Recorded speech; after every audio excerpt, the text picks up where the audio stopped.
Добрый день, уважаемые коллеги. Финансовый год 2020 закончился. Я бы хотела, чтобы мы подвели коротко итоги финансово-хозяйственной деятельности предприятия «Абхаз-Вторресурсы». Предприятие занимается вывозом за пределы Республики Абхазия лома черных металлов.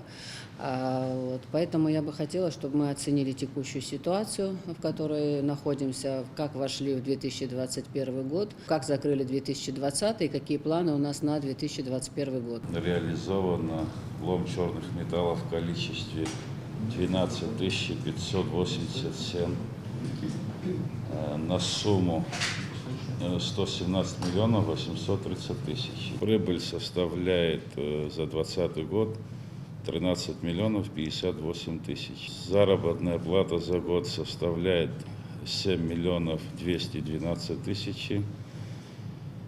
Средняя заработная плата одного работника составила 21 464 рубля. В небюджетные фонды начислено 1 040 000. Перечислено налогов в бюджет 2 684 000 рублей. Действительно, объем реализованной продукции предприятием «Вторресурс» за полгода, то есть когда вы приступили к исполнению своих обязанностей, равен практически годовому объему экспорта лома черных металлов 2019 года. Прибыль вами заработана 10 миллионов за полугодие. При этом за весь 2019 год предприятием «Вторресурсы» была получена прибыль всего 436 тысяч рублей. Вот хочу сакцентировать ваше внимание на данном показателе. Как произошло так, что показатель вырос многократно?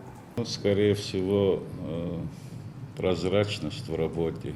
И вот и результат. Конечно, показатели в определенном смысле нас радуют, но я уверена, это не предел возможностей предприятия «Абхаз-Вторресурсы». В госкомпании «Абхаз-Вторресурсы» не было ни одной спецтехники.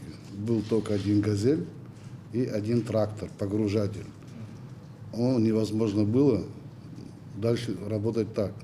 Мы приобрели 13 единиц спецтехники, мы потратили 13 миллионов 907 тысяч рублей. Мы могли бы заработать 20 миллионов, могли бы поднять фонд заработной платы, налог на прибыль, и показатели были бы другие. Но пришлось отвлечься для приобретения техники, для дальнейшей нашей работы.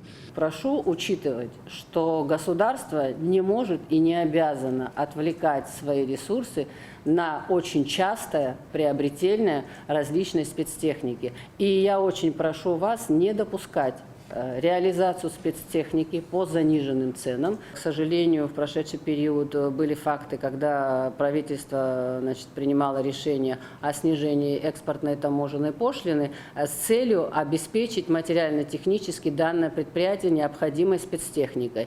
А по факту у нас получилось, что на выходе предприятие осталось без соответствующего материального технического обеспечения. Поэтому прошу не допускать таких действий и, соответственно, контролировать этот процесс. На 2021 год,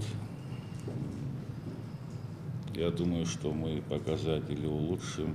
Если этот вид деятельности убыточный и показатели демонстрируют неинтересную коммерческую деятельность для государства, тогда какой может быть смысл вообще в этой деятельности?